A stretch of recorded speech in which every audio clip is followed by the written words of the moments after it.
This is Mike Hennessy, and on behalf of the team at decodinghim.com, I'm pleased to welcome you to today's interview with Dr. John Weiks. Dr. John Weiks, we're pleased to have you with us today. Can you introduce yourself to our listeners and give us some of your background? Yes, thank you, and I'm glad to be here today also. I'm a licensed psychologist with a private practice in Grand Rapids, Michigan. I've been in practice for about 25 years, and before that, I worked in an agency setting for about 12 years. During that time, I've worked with families, couples, and individuals. And at this point, I work primarily with adults doing individual group therapy, couples therapy, and that couples therapy includes both marital and premarital therapy, and work with non-married couples. Well, today we're going to be talking about commitment in relationships, but maybe if we can lay some groundwork before we get in too deeply, perhaps we should ask a question that might be running through some people's mind. Do men and women have different needs when it comes to a relationship? It's been my experience, actually, over the years, and that just seems to be getting clearer as the longer I work. I think that men and women have the same basic needs in relationships. There's an author, Dr. Sue Johnson, who wrote a book called Hold Me Tight, 7 Conversations for a Lifetime of Love, and I really like how she puts it. She says, love drives us to bond emotionally with a precious few others who offer us safe haven from the storms of life. Love is like our bulwark. It's designed to provide emotional protection so we can cope with the ups and downs of existence. And I think she says that really well. I hear that theme repeatedly in my work with individuals, and I see that same dynamic played out between couples. So I really think that men and women have that same basic need. And the research that I've read seems to corroborate that. Many authors in recent years seem to agree that this drive to emotionally attach is really wired into our genes and our bodies. Dr. Johnson again summarizes the research on the importance of a secure attachment in a nice way. She says something like, a sense of secure connection between romantic partners is key in positive loving relationships and a huge source of strength for both individuals in those relationships. I think another way of saying that is we need emotional attachments with a few irreplaceable others to be physically and mentally healthy. And of course, having said that, I think the basic needs are the same. It's also true that individuals vary in their own unique needs, their wants, their desires, and partners really have to find ways to affirm that, to support that, and to make room for at least some of those varied needs in order for the relationship to flourish and to grow. If I can, just a couple of examples. Most people have heard this phrase, personal space, and there's some exercises that really help clarify that. Like if I'm working with a couple, I'll have them stand at opposite ends of the room and have one person stand still and the other person will walk toward their partner. And I say to the partner that's standing still, just put your hand up when the other one has gotten as close that feels right, not too close, not too far away. Invariably, when I go through that with couples, they have a different emotional, physical distance. And that's really just kind of a natural part of life. And so couples need to recognize that and kind of work with that, affirm that in their partner. So there's that, and obviously there's different needs, like, interests that people have, but I really do believe that basic need for a secure connection or attachment is fundamental, and both men and women share that.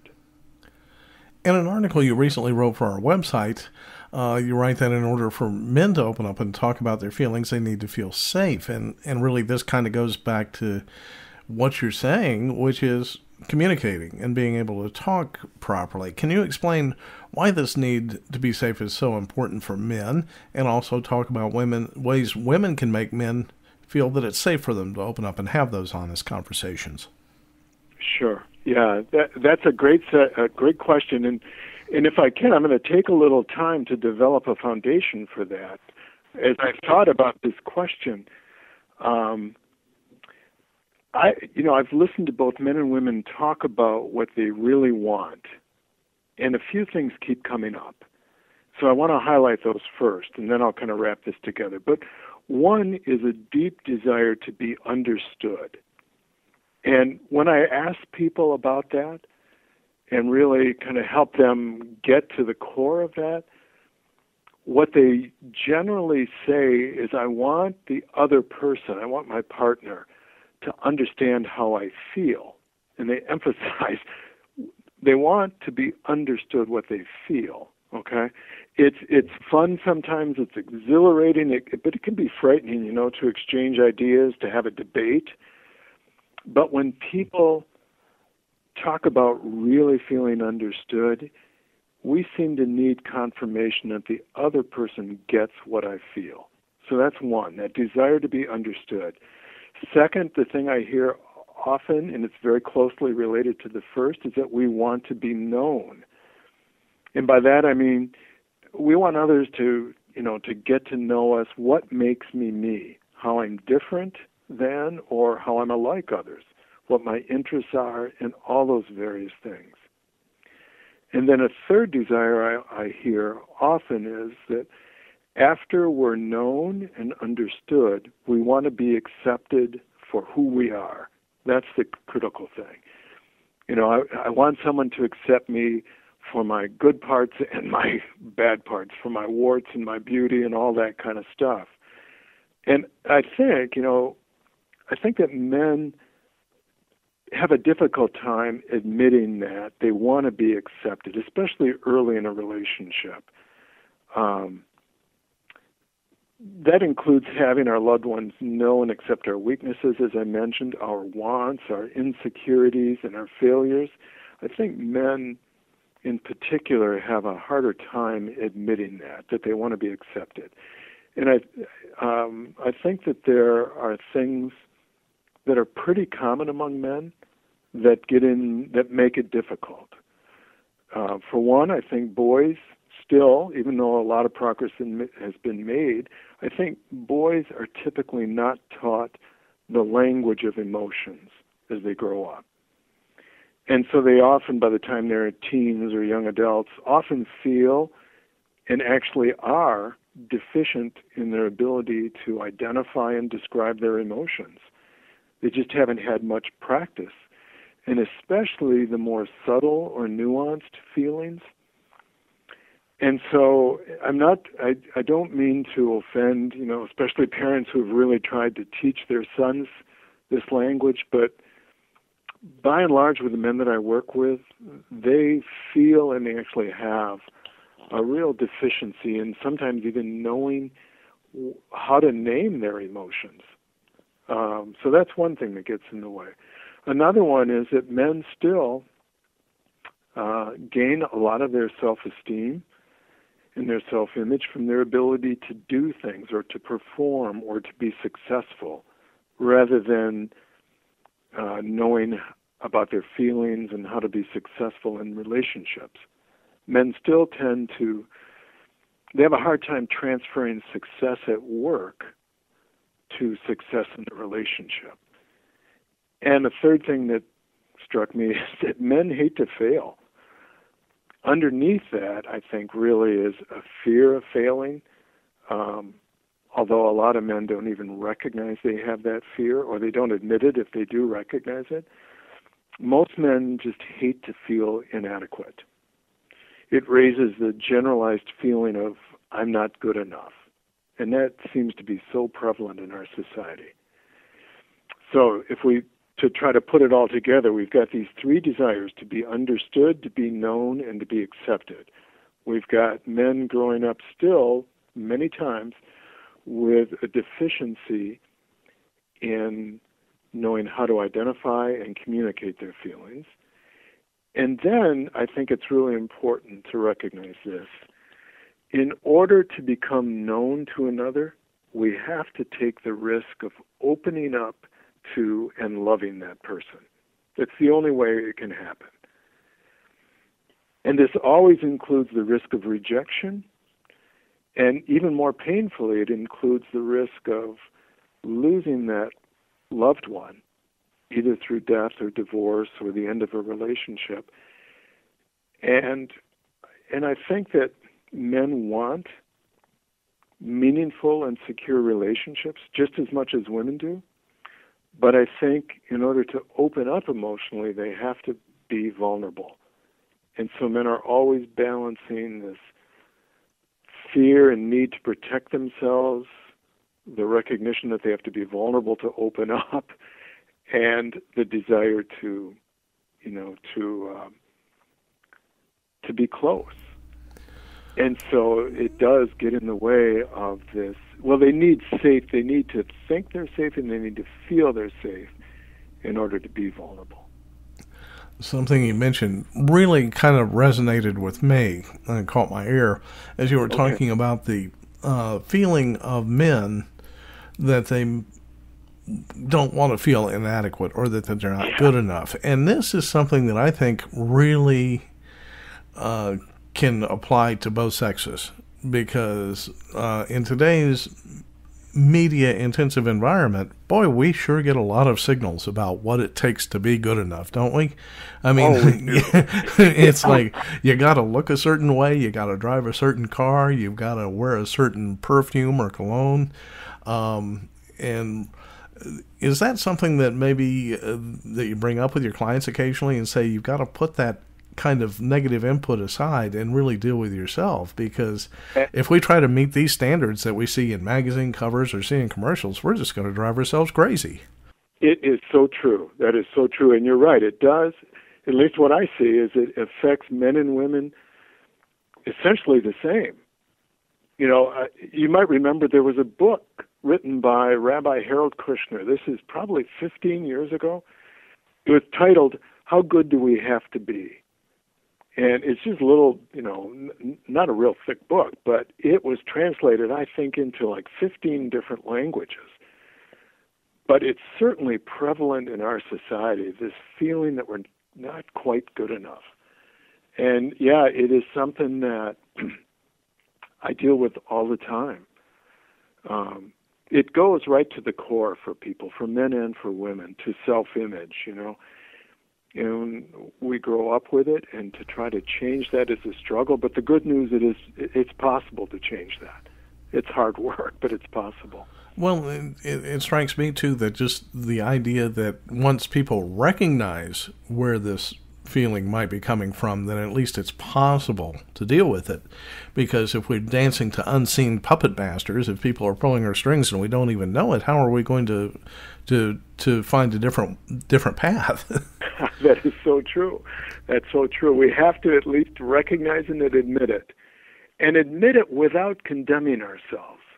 One of the real dilemmas is that, if people have this feeling of not being good enough, and then they do something, let's say they just make a mistake, they make a faux pas, nothing big, they just, some kind of socially embarrassing thing, okay, there it is, I'm not good enough, I'm not perfect. But then what we do is beat up ourselves for thinking that I'm not good enough, because we're also told we should let that go. And, oh my gosh, we get into endless streams of that. So I think, and I say this to individuals, I say it to couples, the more that we can acknowledge and admit that we're not perfect, and that's okay. Actually, it's better. Nobody really wants to be around someone who's perfect, because they tend to be flat and tight and, uptight and all that. But if we can admit that we're not perfect, and that's really the state of affairs for us human beings, it makes life a whole lot easier and makes relationships a whole lot easier. We're talking today primarily to an audience of women, and one of Hmm. the things that women tell us they have a hard time understanding is why men seem so afraid of commitment. Now, can you explain to our listeners why some men fear commitment? And does commitment mean losing other things in life for them? Or is it maybe that perception is a little bit exaggerated just from the differences men and women talk about commitment? Uh, I think that it we talk about it as a fear of commitment, but I think really what it is that men actually fear intimacy. Even when they say they want intimacy, um, it often gets described this fear of intimacy, of being close, of being known, like we said earlier. Um, I think that's really what it is. It's a fear of intimacy, but it gets talked about as a fear of commitment. And I know those two are very closely related. Um, and when I talk about intimacy, I'm meaning in the broadest sense, okay? I'm meaning emotional intimacy, of course, physical intimacy, which includes just hugging, walking hand in hand, those kinds of things, as well as sexual intimacy, of course. But um, what I hear from men is that they often end up substituting or thinking about intimacy in primarily sexual terms. And I think that's because really they feel inadequate regarding emotional intimacy. And so I think that when a guy looks like he is afraid of commitment, it's helpful for a woman to think, there's really probably a fear of intimacy, of just being close. And that I think, I think women can really help men with that by being patient, by just recognizing what it is, and maybe if the timing seems right, and a woman picks up this sense like it's really like this guy fears getting close, she can kind of name that for the guy in some ways, and that's risky business, I know, because that gets right into that emotional intimacy. But for a woman to say, something like, "Boy, it seems like you're uncomfortable right now," if just that general. If the guy can acknowledge that, it does a couple of important things. It tells the guy, this woman's really paying attention. And it says, if the woman can do it without judgment, it says, wow, she notices me and she accepts that.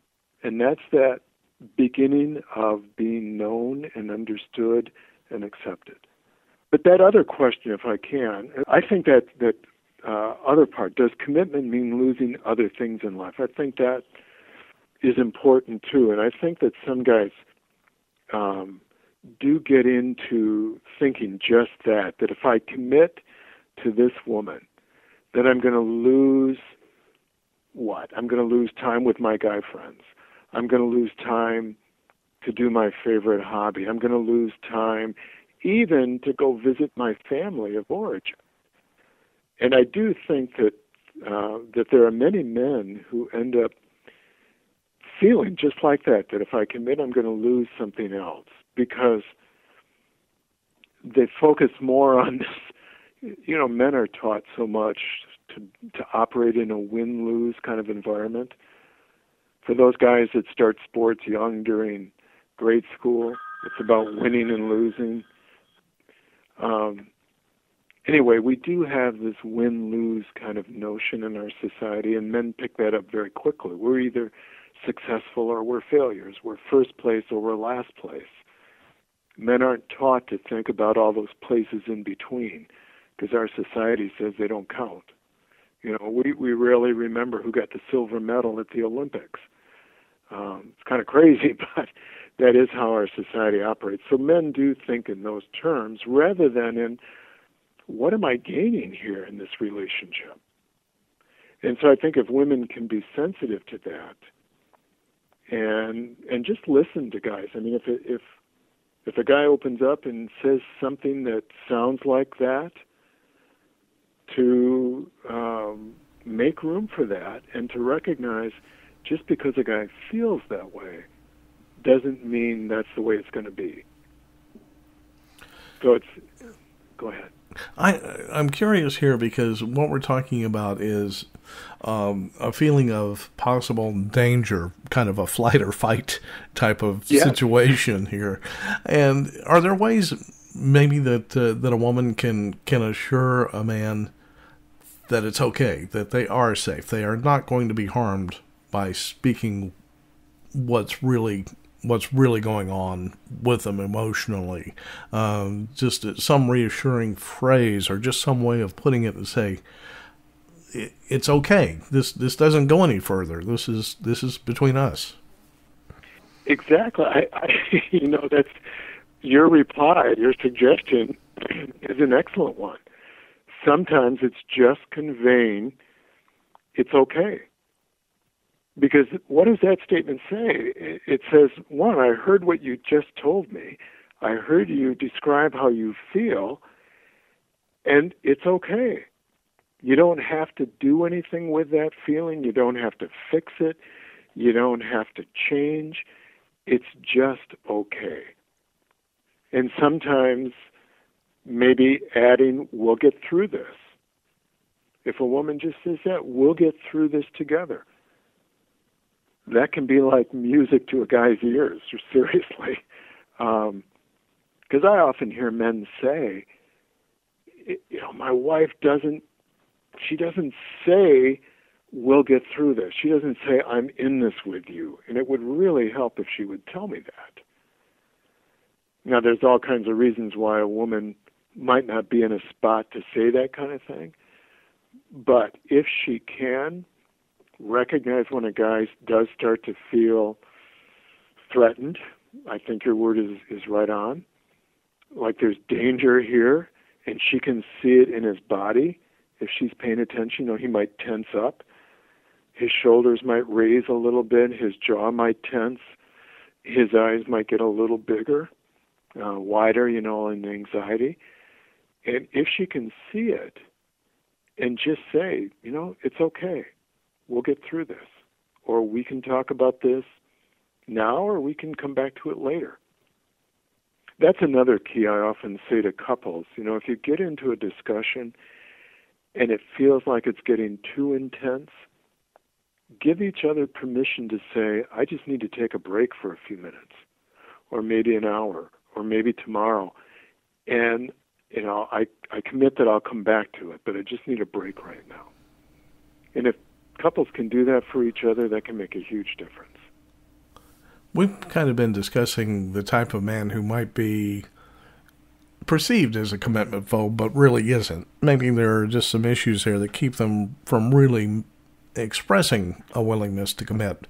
But there have got to be men out there who really are commitment phobic, and it might do well to talk to our listeners about what some of the signs might be that a man really is a commitment phobe and somebody who just is going to be very reluctant to take any kind of an emotional plunge. Yeah, I think that that's true. I think that there are men like that. Even though they say they want a relationship, they really are afraid to make that commitment. And I think the most difficult situations are where a guy looks like he looks like he wants the commitment. He looks like he makes actual steps in that direction. He does all the things early in the courtship that make a difference.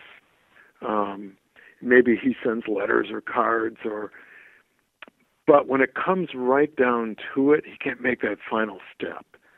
So I want to talk about like two categories. I think men who've suffered some type of trauma, and I'll come back to that, but if they've suffered some kind of trauma, they can be especially afraid to get close to another because of their fear. And it can be conscious or unconscious. And the fear is, I'm going to get hurt again, and I just can't survive that. So what do I mean by trauma? Clearly there are things, even though it's not talked about all that much, men are victims of sexual abuse, not to the same degree as women, but they are. And it is very difficult for men to talk about that. So that's one kind of trauma. It can happen in the family, but it can happen outside the family too. But more often we hear about men who are victims of physical abuse when they're growing up, men who are victims of emotional trauma growing up. Maybe they've got a parent who's alcoholic, they've got a parent who's been in and out of jail, a parent with a severe psychiatric emotional disorder. And there's this current idea, I don't know if it's going to be in the next edition of the DSM, the Diagnostic and Statistical Manual that mental health people use, but there's this idea of, no, I just lost it. Is it compound trauma? It's the kids that grow up, and there's not some single huge trauma, but there's repeated smaller traumas throughout their life that really impact them severely. And so men, that happens to women, of course, but we're talking about men who've experienced those kinds of traumas, are one category that really do appear to have some very significant problems making a commitment. And it really comes back to that fear that I'm going to get hurt again like I was, and I just can't survive it. So they seal up, they protect themselves. It can come from trauma related to accidents, catastrophes, war experience, but trauma is one of those categories.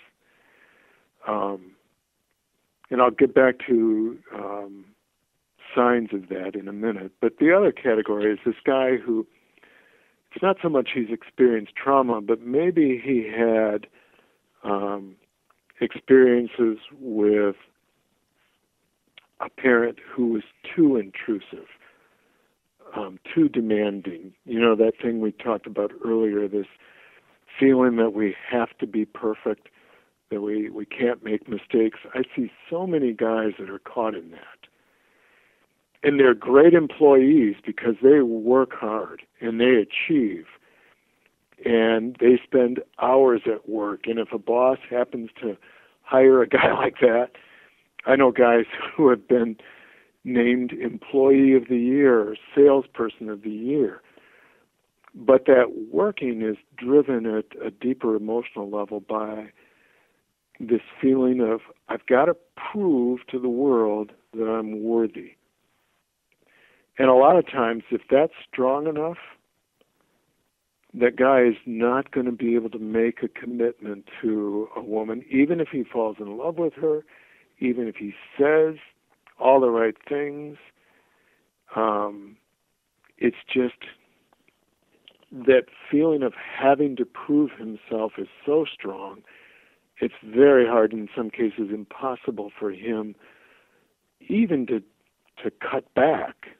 So what are the signs of that kind of thing? A guy who is spending inordinate numbers of hours at work, or a guy who brings it home, even when he's successful, he can't enjoy it. A guy who conveys in his very being that he's driven, that he has to succeed, whose language is filled with comments about work and the next project or the next achievement.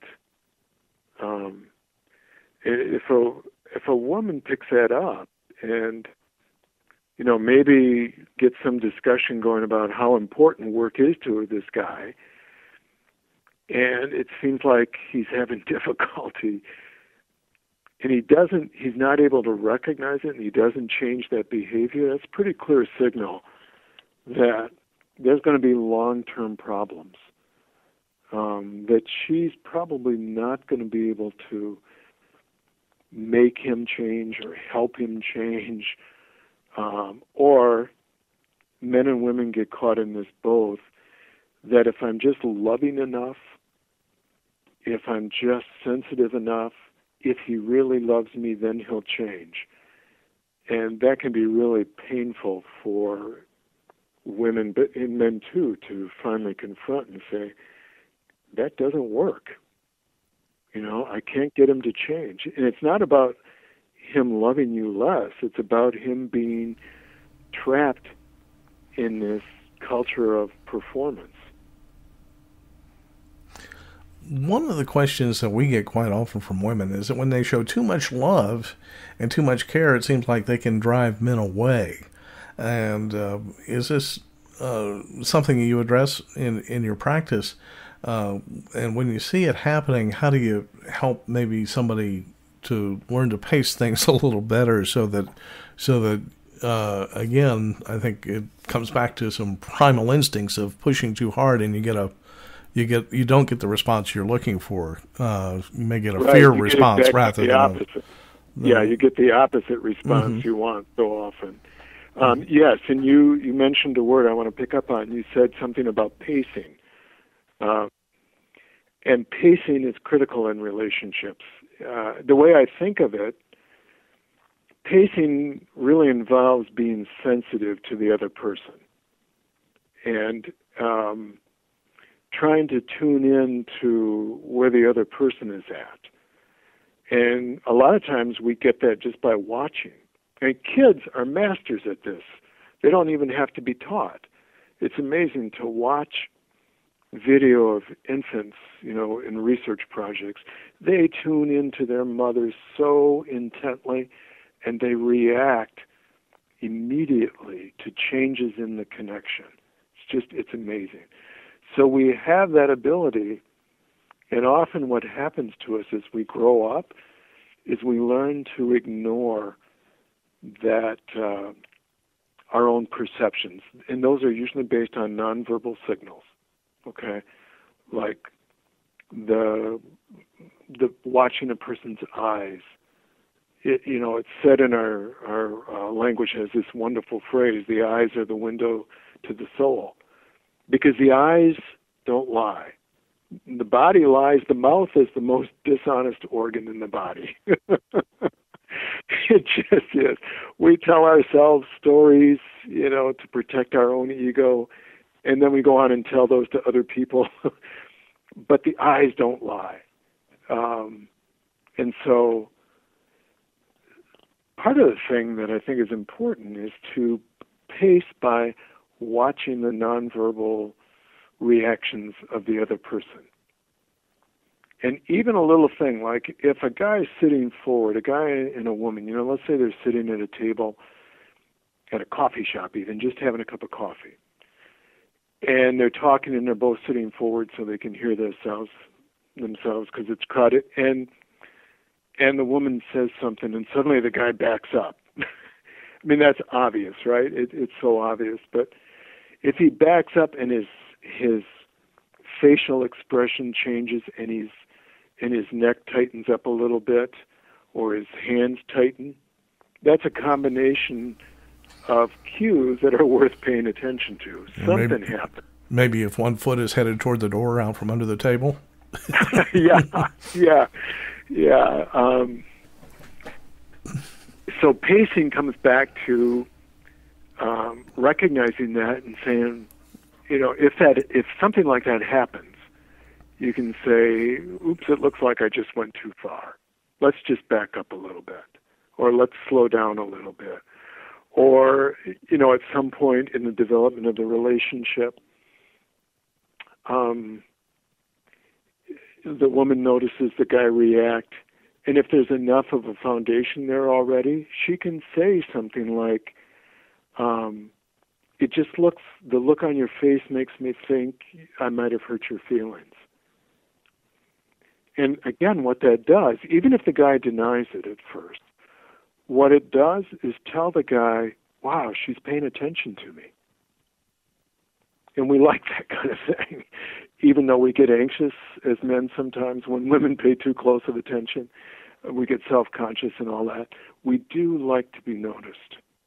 And so that kind of a phrase, wow, it looks like maybe I just said something that went a little too far, or maybe I hurt your feelings, or maybe got just a bit anxious there. I just want to check that out. It lets the guy know that she's paying attention. Ideally for the woman too, but if the audience is primarily women today, so I'm not saying that women should totally be responsible for the relationship, but these are things that can help move it along and pace it, because I think that's a great point. Are there certain traits that you think men tend to look for that might make a woman more of a candidate as a girlfriend or a wife? And let's maybe contrast, if there is a contrast, between what you think is the reality versus what is the image that we're constantly bombarded with as far as what men are looking for in a woman. Yeah, well, number one, I think that there are certain traits. I don't know if you've familiar with or had it on your show, but there's a book that's been out. I think it's fairly recent. It's called the Tao of Dating, or some people pronounce it Tao, T-A-O. It's written by an MD. His name is Ali Benazir. I hope I'm pronouncing that correctly. But I've just recently come across that book. Actually, my colleague, who is female, mentioned it to me. But he really talks about this very kind of thing. Traits that men look for, traits that women look for. And it's a great book. I would recommend it to your listeners. I think that when a guy's looking for a woman that is wife material, for example, whether it's conscious or not, he's looking for things like stability. He's watching how she handles crises. He's listening for maybe not a lot, but I hear guys talk about this a fair amount. They'll ask about kids. Does the woman want kids or not? And there's no magic answer there. And a lot of times it's really, does she feel the same way I feel about kids? And so those are some of the things. He's looking at things like, do we have similar interests, of course? Do we have similar values? And most of the time, we do a pretty good job finding spouses, partners, who share our values, who share basically our interests. I mean, we sort that stuff out. So, but those are important things. I think sometimes a guy who's just looking for a girlfriend might be looking for someone who's quite a bit different than him. And is just going to have more fun, who's going to have a good time, who's willing to loosen up. And that might not be so important when he's really thinking about a wife. Then he wants to know that she's stable. A guy is also going to want to know, is she committed? And it might sound crazy to say that, because generally it's men who are fearful about commitment, but guys want to know that the woman they choose is going to make a commitment to me.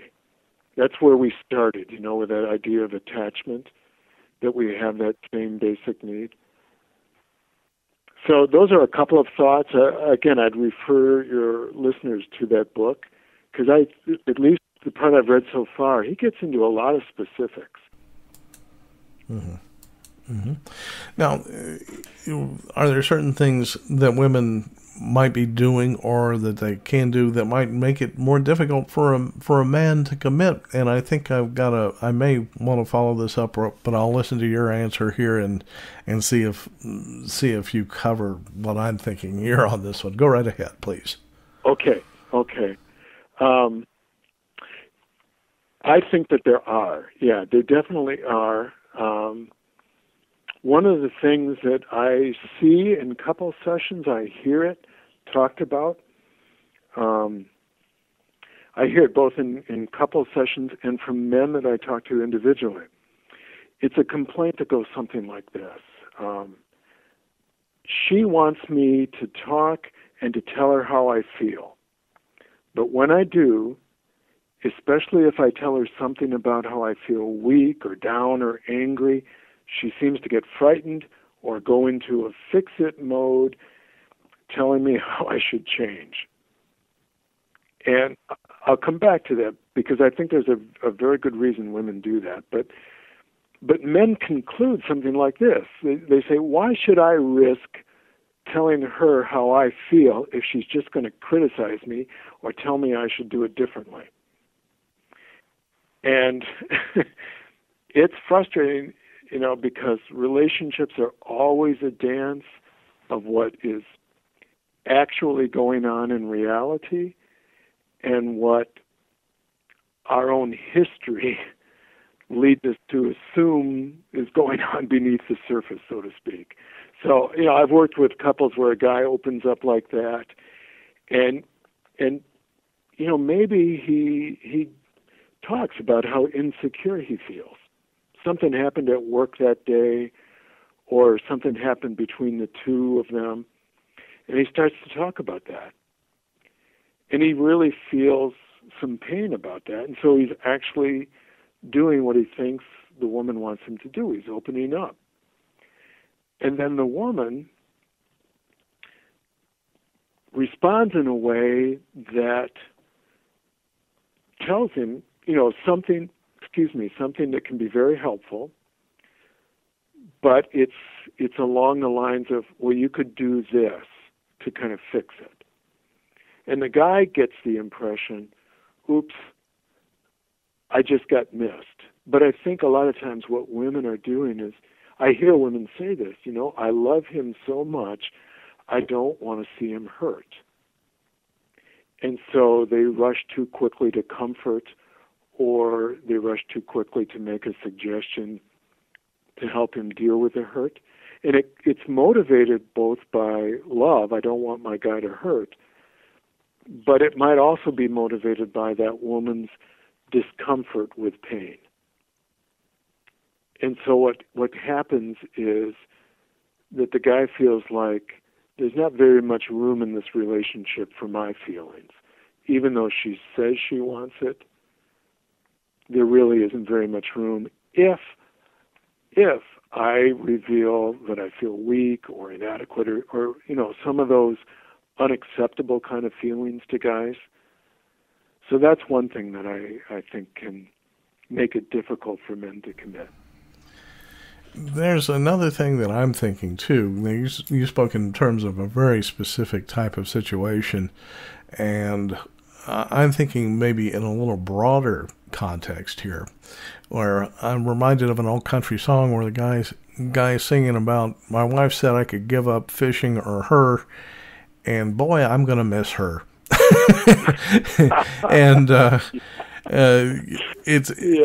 think there's a real fear on the part of some men that what's going to happen is if they commit, they're going to have to give up everything. And you had alluded to that, I think, a little earlier in the conversation, but maybe we can revisit that topic again and say, okay, if you really love me, you'll give up your bowling night, or or something like that. And I think a lot of times I've heard men say they feel like they're in an either or situation where I have to please my wife by giving up something or endanger the relationship, because of something that was there before we even got involved. So how can something like that be resolved, and how do maybe couples come to a better understanding of how to work something like that out?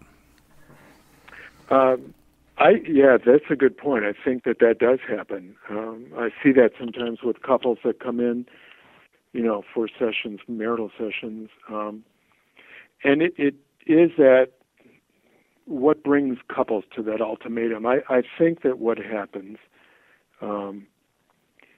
is there's a lot of stuff that's gone on before the woman gets to that point where she says, you either give up bowling or you give up me. And it really, I think, has to do with that sense that happens gradually, that there's a loosening, a weakening of the attachment. That somehow that couple, whether it's relatively early in their dating or whether it's 35 years into their marriage, if they've gotten to the point where they're thinking about commitment or they actually have made the step to get married, there are a lot of things that can weaken that attachment. And if that goes on too long without being addressed, then people can get to that point of making those kind of ultimatums. And it varies for people, but the key, if I work with a couple like that, the key really is finding out from, in your case, the woman made that ultimatum kind of statement, to find out what's beneath that, to unpack it, if you will. And hopefully she's got a guy who's willing to sit through a fair amount of discomfort because he's still committed to her, but doesn't want an ultimatum thrown in his face, so he can listen. What's led up to this? If people start to feel that attachment weaken, there seems to be two basic responses, or maybe three, I don't know. But one is they pull away in self-protection and kind of close up. The second one is they grab for the other. They get kind of desperate and try to hold on to the spouse. And so that ultimatum can come from that desperate position. And if that's the case, the solution is trying to help the woman or the man, whoever's saying it, put it in words that their partner can understand and hear. And it might be something like, I really feel or fear that you're moving away from me. And I don't want that to happen. And is that accurate? Am I accurate? Do you feel like you're moving away from me? So words something like that. But I think that couples have to find a way to back off from that ultimatum. Because, like the song says, there's only one choice there. And a lot of times, if guys are backed into a corner like that, they're going to leave. Not because they really want the relationship to end, because maybe they feel too threatened. Now, we ask for the signs that a man might be looking for in a woman to indicate that he's long-term relationship material, whether it's a long-term boyfriend or even marriage. I think it's only fair to ask, what signs might a woman look for in a guy that might indicate he's good for the long term? It is fair to ask that, isn't it? Well, I suspect, and from my experience in talking with people, that they're going to look for something that's similar, at first. They're going to want to know, is this guy stable enough to weather the storms of a relationship? And you find that out by allowing some of those storms to happen in the dating, in the engagement period.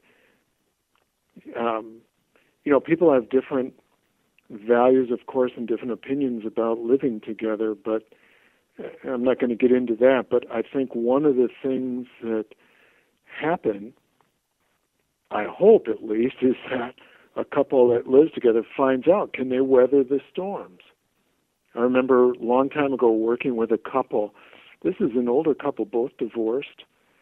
They loved each other, but they could not make the commitment to get married.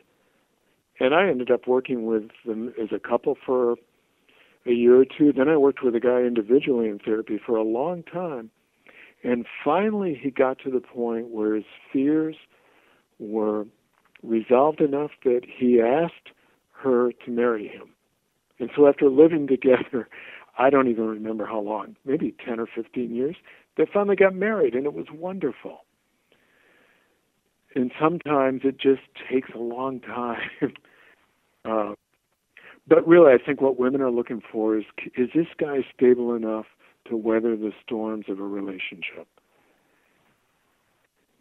And then again, I'd refer back to that same book, because I think he's got chapters on that.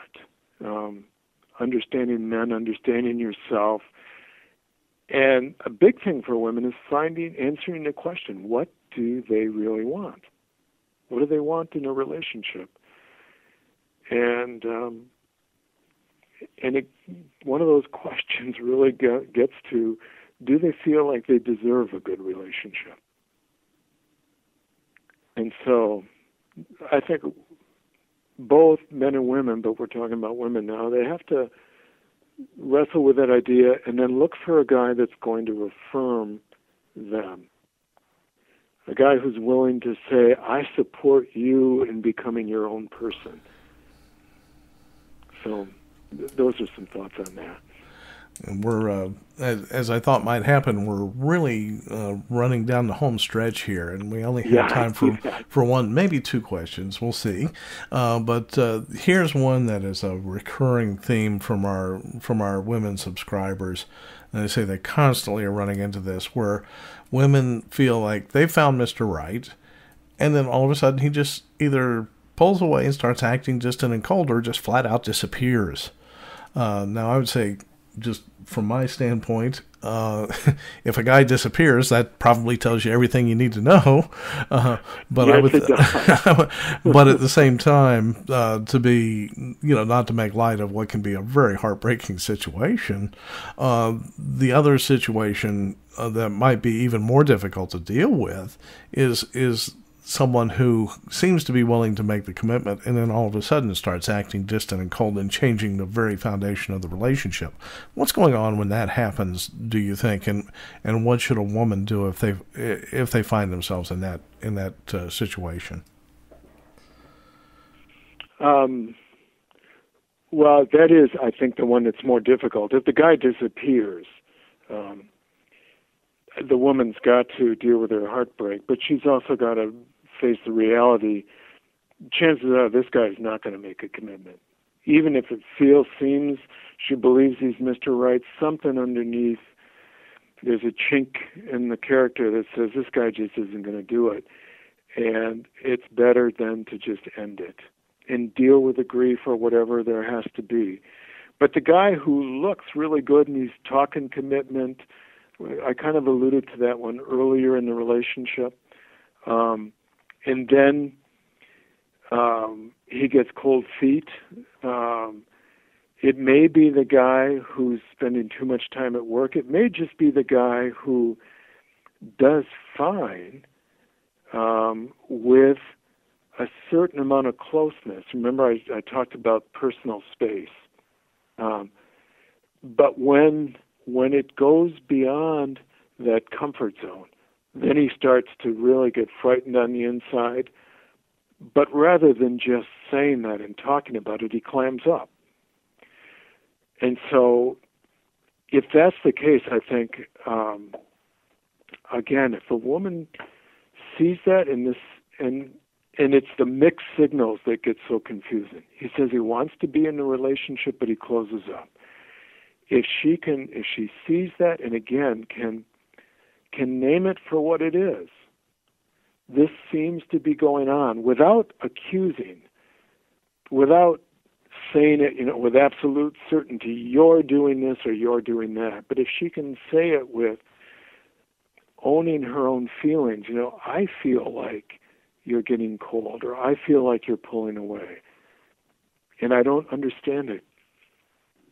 And hopefully, if she approaches that way, the guy will be less threatened and may be able to respond more honestly.